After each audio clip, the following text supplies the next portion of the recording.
जाकर अज़ाब थोड़ा सुकून पाती है माँ।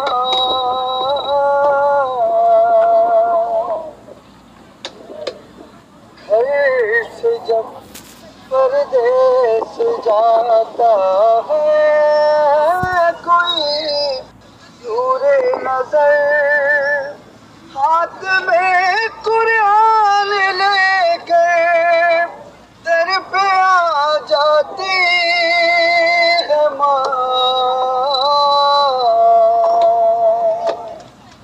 फिक्र में बच्चों की कुछ इस तरह खुल जाती है माँ।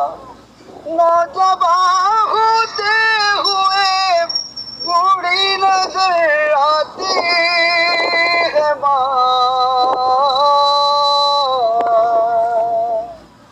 प्यार कहते हैं किसे और ममता क्या चीज है।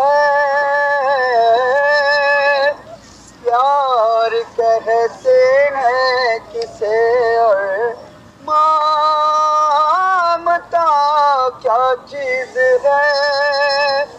कोई उन बच्चों से पूछे जिसकी मर जाती है माँ।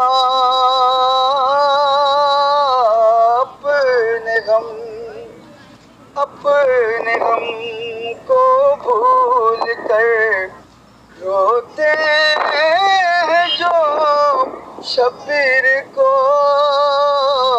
अपने गम को भूल कर रोते हैं जो शब्बीर को। उनके आशिकों के लिए जन्नत से आ जाती है माँ।